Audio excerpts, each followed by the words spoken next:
नमस्कारः छात्राः छात्राः अहमस्मि राजकुमार आर्यः भवतां संस्कृत अध्यापकः। छात्राः वयम् अद्य पठामः स्त्रीलिंगे द्विवचने प्रश्न निर्माणम्।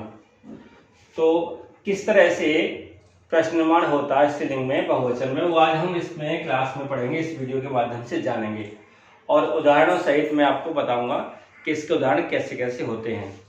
तो सबसे पहले हम देखते हैं यहाँ है किम मीन्स क्या, और क्या के कई तरह से अर्थ होते हैं, वो मैंने आपको पहले बताया था।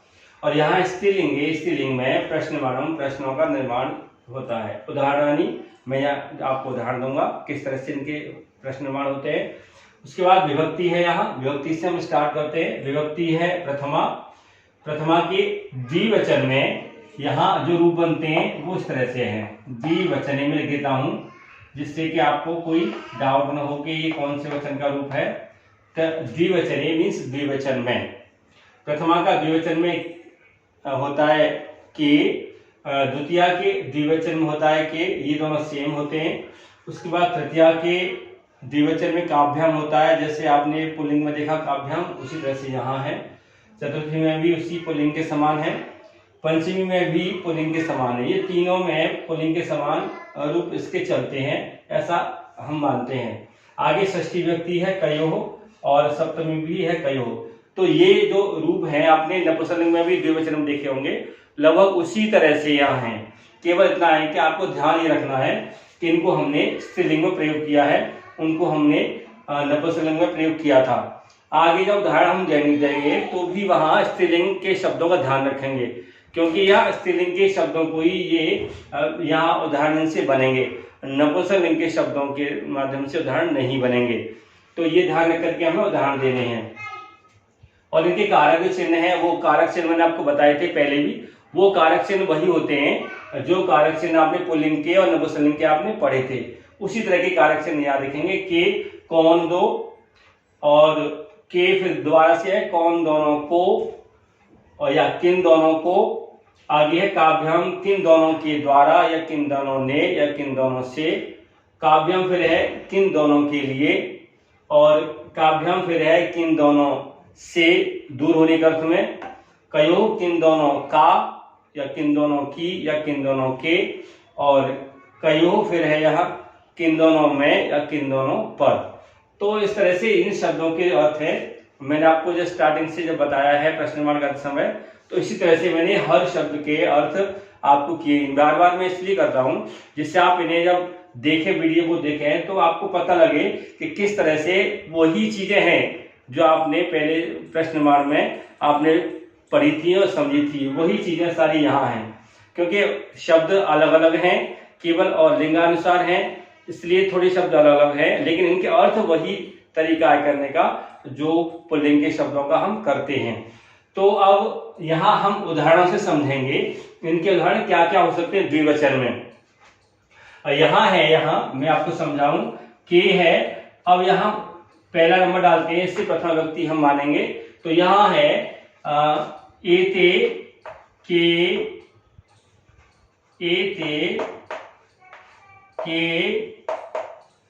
एते बालिके कर लेते हैं, पहले सामान्य वाक्य बनाते हैं। बालिके एते बालिके स्तः, इस तरह से। तो यहाँ है एते मीन्स ये दोनों, बालिके स्तः बालिकाएं हैं, लड़कियां हैं। क्योंकि यहाँ कर्ता में हमने लिया है, इसलिए बालिका के रूप चलाएंगे प्रथमा के द्विवचन में, तो बालिका बालिके आता है। तो एते बालिके स्तः ये दोनों लड़कियां हैं, ये सामान्य वाक्य है। और हमें प्रश्न निर्माण हमें इसका करना है, तो यहाँ हम लिखेंगे अब एते को ऐसा है, कोई परिवर्तन नहीं आएगा। बालिके की जगह पर ये प्रथमा का जो द्विवचन है के, ये वाला आएगा यहाँ, तो के लगाएंगे इसको यहाँ। एते के हो गया। स्तः को कोई परिवर्तन नहीं करेंगे, ये स्तः का स्तः ही रहेगा। लास्ट में प्रश्नवाचक चिन्ह भी लगाएंगे। तो इस तरह से इस तरह का पहला जो प्रथम व्यक्ति का उदाहरण है वो यहाँ कंप्लीट होता है। अब हम देखते हैं द्वितीय व्यक्ति का उदाहरण, यह नंबर 2 डाल देता हूं मैं। तो यहाँ है, फिर से एग्जाम्पल देते हैं, इमे कर लेते हैं इसको। इमे बालिके यहाँ लिखेंगे, बालिके ठीक है ना। इमे बालिके, इस तरह से उदाहरण देंगे तो इमे बालिके पश्यत, इस तरह से यहाँ उदाहरण बनेगा। और यहाँ देंगे इमे मीन्स इन दोनों बालिके लड़कियों को, पश्य देखो। यहाँ तो था इते बालिके, ये दोनों सेम है, तो यहाँ तो कर्ता के अर्थ में हमने बालिके को लिया था, लेकिन यहाँ हम कर्म के अर्थ में ले रहे हैं इन दोनों बालिकाओं को। तो यहाँ हम इसको अंडरलाइन करेंगे तो फिर से उसी तरह से सेंटेंस बनेगा। इमे को इमे रखेंगे, यहाँ कोई परिवर्तन नहीं। इमे मीन्स ये, एते और इमे दो अलग अलग शब्द हैं, लेकिन दोनों का अर्थ समान होता है, ये ध्यान रखना है। इमे मीन्स ये दोनों, बालिके जब लगेंगे के, और पश्य, पश्य मीन्स देखो, इन दोनों बालिकाओं को देखो और इन दोनों किन को देखो, तो यहाँ के का हमने प्रयोग किया था। तो इस तरह से यहाँ ये और ये दोनों सेम है, लेकिन अर्थ के में अंतर होने की वजह से, अर्थ भिन्न होने की वजह से, अर्थ दूसरा होने की वजह से या हम के को मानेंगे कर्म में द्वितीय व्यक्ति में, क्योंकि हम अगर हम करते हैं इसी तरह अर्थ करते हैं तो यहाँ पश्य जो धातु है उसका अर्थ नहीं निकलेगा। यहाँ है देखो, अब क्या है, अगर हम कहते हैं इसके हिसाब से अर्थ करते हैं इमे बालिके पश्य, अगर हम इसकी तरह अर्थ करेंगे तो इमे बालिके माने इन दोनों, ये दोनों बालिका पश्य देखती हैं, ये होना चाहिए था। जब पश्य कहा है तो देखो, ये दोनों बालिका देखो, ये सेंटेंस गलत बन जाएगा। जबकि अर्थ क्या है इसका, अर्थ ये है इन दोनों बालिकाओं को देखो। तो को आता है तो कर्म आता है, कर्म आता है तो द्वितीय व्यक्ति आती है, ये हमें समझ लेना है। अब इसके बाद देखते हैं हम तृतीय व्यक्ति का उदाहरण, यहाँ नंबर 3 डाल देता हूं, क्योंकि द्वितीय द्विवचन में हम बना रहे हैं, तो द्विवचन के उदाहरण में आपको यहाँ देता जाऊंगा।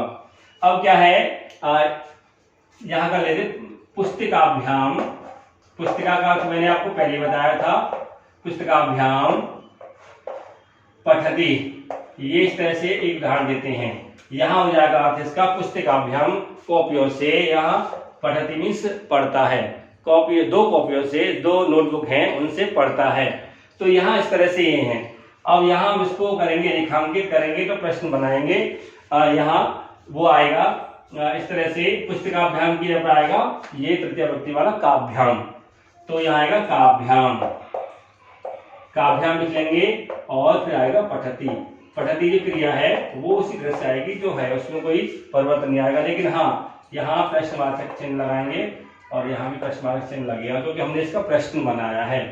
तो इस तरह से प्रथम व्यक्ति के उदाहरण, द्वितीय व्यक्ति के उदाहरण और तृतीय के भी आपके यहाँ कंप्लीट होते हैं। अब देखते हैं हम चतुर्थी व्यक्ति के उदाहरण वो कैसे कैसे होते हैं। मैं इसे इरेज कर लेता हूँ जिससे कि आप हमें जगह हो जाए करने के लिए। मैं यहाँ इरेज करूंगा इसको, प्रथम व्यक्ति के भी और द्वितीय व्यक्ति के भी, क्योंकि यहाँ हमें स्थान देना है आगे उदाहरण करने के लिए। आगे है यहाँ चतुर्थी व्यक्ति का उदाहरण देखते हैं, वो है नंबर 4 डाल देते हैं, बालिकाभ्याम, बालिकाभ्याम पुस्तकम या फलानी कर देते हैं, फलानी ददाती, ददाती, इस तरह से यहाँ सामान्य वाक्य है। अब बालिकाभ्याम का मतलब होता है दो लड़कियों को, फलानी मीन्स फलों को देते हैं, दो लड़कियों को फल देते हैं, ये है वाक्य। अब यहाँ हम इसको करेंगे अंडरलाइन, फिर करेंगे यहाँ बालिकाभ्याम की जगह पर चतुर्थी का द्विवचन, तो बालिकाभ्याम की जगह है काभ्याम, यहाँ आ जाएगा काभ्याम। और फलानी की आएगा फलानी, कोई दिक्कत नहीं, फलानी आएगा यहाँ, और फिर ददाती, यही वाक्य आ जाएगा। तो भी यहाँ फिर बनेगा काभ्याम फलानी ददाती, किन दोनों को फल देते हैं। तो इस तरह से चतुर्थी व्यक्ति का उदाहरण है। यहाँ सामान्य वाक्य को हम जो है वो परिवर्तित करते हैं प्रश्नवाचक वाक्य में। तो यहाँ बालिकाभ्याम दो लड़कियों को फल देते हैं, यहाँ किन दोनों को फल देते हैं। अब देखेंगे हम पंचमी व्यक्ति का उदाहरण। पंचमी व्यक्ति का जो उदाहरण है वो समझते हैं कैसे बनेगा। वो ऐसे हैं, पंचमी डाल देते हैं यहाँ नंबर 5, तो क्या होगा, वृक्षाभ्याम, वृक्षाभ्याम, ठीक है ना, पत्राणी, पत्राणी है ये, पत्राणी पतंती, पतंती, इस तरह से हम बनाते हैं। यह है वृक्षाभ्याम मीन्स दो पेड़ों से, पत्राणि मीन्स पत्ते, पतंती मीन्स गिरते हैं, दो पेड़ों से पत्ते गिरते हैं। क्योंकि दूर होने का अर्थ में पंचमी है, इसलिए हमने वृक्षाभ्याम शब्द का प्रयोग किया। यहाँ वृक्षाभ्याम दो पत्तों से, पत्राणि मीन्स पत्ते, पतंती मीन्स गिरते हैं। तो उदाहरण वाक्य में अब प्रश्नवान बनाएंगे जब, तो पंचमी में क्या है, यहाँ काभ्याम है, तो यहाँ हम काभ्याम लिखेंगे। तो यहाँ जाएगा काभ्याम, काभ्याम पत्राणि, कोई दिक्कत नहीं है, वही आएगा वाक्य। और फिर आएगा पतंती, पतंती। इस तरह से यहाँ बन जाएगा। लास्ट में प्रश्नवाचक चिन्ह लगाएंगे। तो काभ्याम पत्राणि पतंती। अब हम देखते हैं षष्ठी विभक्ति का उदाहरण। पंचमी का आपने समझ लिया होगा, यहाँ वृक्षाभ्याम द्विवचन का है, इसलिए यहाँ काभ्याम आया, ये वाला। अब पंचमी के बाद षष्ठी का उदाहरण देखते हैं। षष्ठी के उदाहरण में हम समझेंगे यहाँ इस तरह से,